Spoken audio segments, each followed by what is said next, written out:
Think runes are just a side system in Throne and Liberty. Think again. With the Wilds of Talandre expansion, the rune system got a full overhaul, and now it's easier than ever to boost your combat power using runes. I'm Dumbs, and in this guide, I am breaking down everything you need to know about the new rune system. But before we get started, hit that subscribe button and turn on notifications so you don't miss any future content. We'll cover the new UI, the gear you need, how to unlock rune sockets, what runes actually do, how synergies work, how to level them up, and where to find them. If you're looking to make your build stronger, this is where it starts. Before the Talandre expansion hit, managing runes felt like trying to unlock your front door in total darkness. After eating a truckload of magic mushrooms, you're jiggling keys, the lights are off, and the tiny glowing people living in your letterbox are offering you a drink. Runes were clunky inventory items. You had to juggle duplicates, break them into fragments, transmute them into RNG chests, and pray you didn't waste all your resources on garbage stats. But now, it's silky smooth. Every rune you get is added straight into your Rune Book, a permanent menu that tracks every rune you've unlocked. No more fragments, no clutter, no chaos, just silky smooth. And once you've unlocked a rune, you can equip it across multiple gear pieces at once. One critical hit chance rune. Boom. It goes on all your weapons or accessories that support it. No more grinding multiples of the same rune like it's 1998. One drop, full coverage. It's a build crafter's dream. Alright, now that you're all hyped about runes, let's get to the important part. Where do you actually get them? The good thing with runes is that they come from content you're already playing. You just need to know where to focus. First up, dimensional trials. If you remember nothing else from this guide, remember this. Trials are your best friend when it comes to rune farming. These challenge dungeons drop rune chests based on the difficulty. For epic runes, you'll want to focus on tier 4 and upwards. So if you're serious about filling up your Rune Book, make trials a habit. Next up, dynamic events. These are public events that show up across the world. And yes, this includes open world bosses too. You can check when they spawn by opening up your map and clicking on the timetable. This will show you a list of all upcoming events and world boss spawns, so you're not running around blind. When you participate in one of these events, you'll get a rune chance bundle as a reward. Now here's the kicker. Events and world bosses in the new Talandre region are always better to do, because they reward an epic rune chance bundle instead of the regular ones. If you're already out there farming or exploring, grabbing these event rewards is an easy way to stack more runes into your Rune Book. Now let's talk about weekly missions. To check them, click on the Weekly Missions tab right next to the map. This will bring up the weekly mission screen. As you can see, there are a bunch of different missions you can complete. Each mission has a score tied to it. For example, this mission gives me 60 points. Once I complete it, I just hit Claim Reward, and that score gets added to my total up top. On the left side, you'll see your current weekly score. In my case, it's sitting at 500 right now. At the top of the screen, you've got milestone rewards that unlock as you hit certain scores.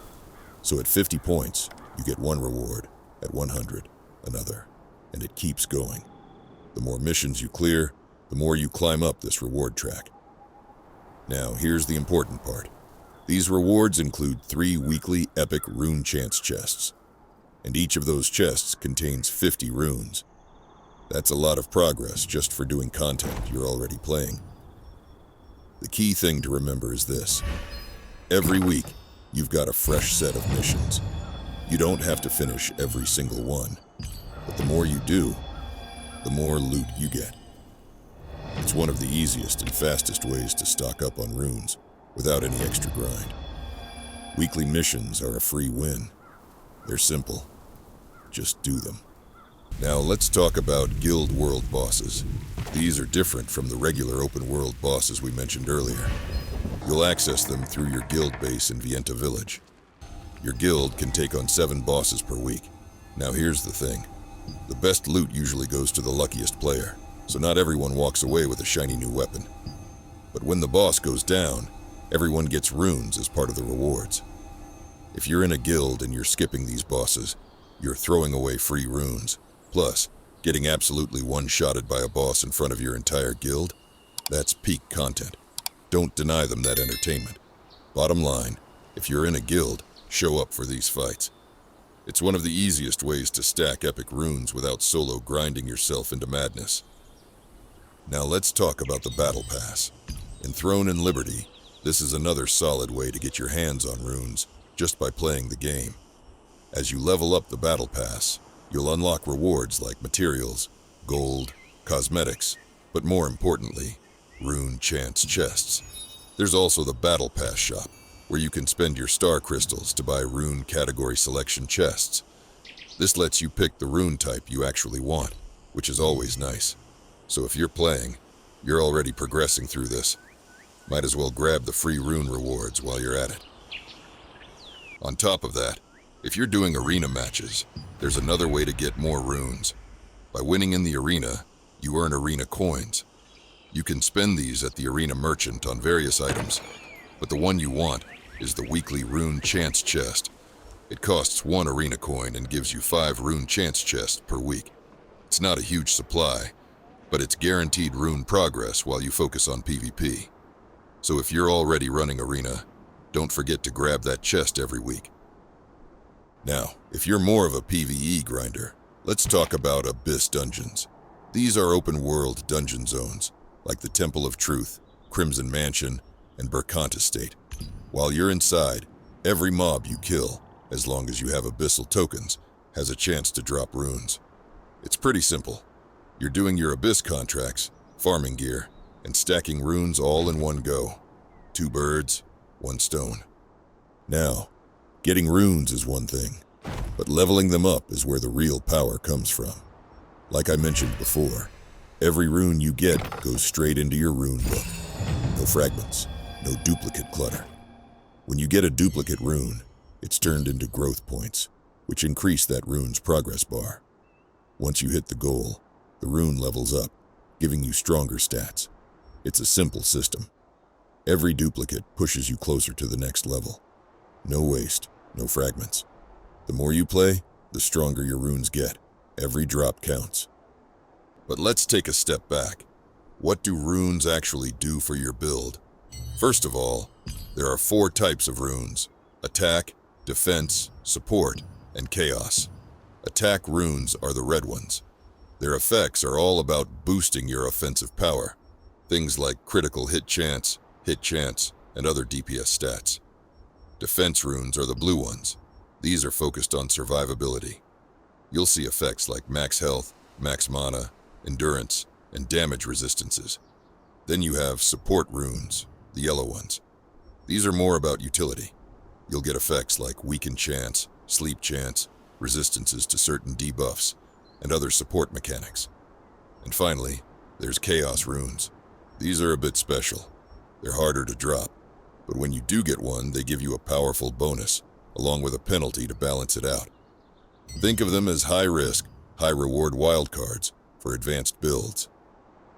Now, before we talk about slotting runes into gear, we need to cover something important: rune synergy. This is where things get interesting. When you equip multiple runes on a single item, you can trigger a synergy bonus. These are extra effects that stack on top of the stats your runes already give you. To see what synergies are available, open your Rune Book, select a gear item, and click the Rune Synergy tab on the left. You'll get a full list showing you which rune combinations unlock which bonuses. For example, slotting a red attack rune, a blue defense rune, and a yellow support rune on this necklace increases my maximum health by 800 and my dexterity by 3. It's all about the type of rune and the order you slot them in. Now that you understand how synergy works, let's talk about how to actually slot runes into your gear. First, not every item can hold runes. You'll need epic gear or higher, and only specific items can have rune slots, like weapons, rings, necklaces, belts, and bracelets. Now, let's unlock a rune socket. First, select the piece of gear you want to work on. For this example, let's look at this necklace. It has 3 rune sockets, but they're currently locked. Let's say I want to activate the first synergy on the list. That synergy needs a specific pattern of rune types in a specific order. So I'll start by clicking on the first socket, and I'll select Attack Rune, then hit Open. For a solent fee, the socket will be unlocked and assigned as Attack.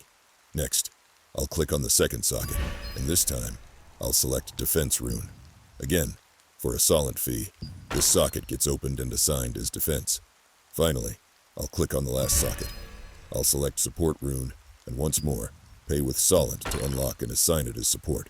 Now, the socket types are set up to match the synergy pattern I want. All that's left is to actually populate them with the rune effects I want. To do that, I just click on the respective rune tab, find the effect I want, like critical hit chance or max health, and slot it in. As soon as I slot in all 3 runes, the synergy bonus gets activated automatically. Now, here's the important part. Synergy only triggers if the socket types and order match a valid synergy pattern. If you try to slot 3 red attack runes, you won't activate a synergy bonus, but you can absolutely still stack the same rune effect multiple times. Take this belt, for example. I've slotted hit chance runes in all 3 sockets. Even though there's no synergy activated, I'm still getting the full benefit of those rune effects. So while synergy gives you extra bonuses, stacking a key stat like crit chance or hit chance is still a perfectly valid strategy. It's your build. You can go for synergies, raw stat stacking, or whatever suits your playstyle. Alright, one more thing before we wrap up. Even after you've unlocked and assigned a rune socket, you're not stuck with it forever. If you want to change a socket's type later, you can do that by resetting it. Here's how it works. First, right-click the rune slotted in that socket to remove it. Then click on the Reset Socket button. From there, you'll select the new rune type you want and confirm. It costs some solent, but it's a quick and easy way to adapt your gear without having to start from scratch. This is super useful if you want to switch up your build, unlock new synergies, or just fine-tune your gear for different situations. So yeah, your rune sockets aren't permanent. You can always tweak them, reset them, and keep adjusting your build as you go. And that pretty much covers everything you need to know about the new rune system in Throne and Liberty.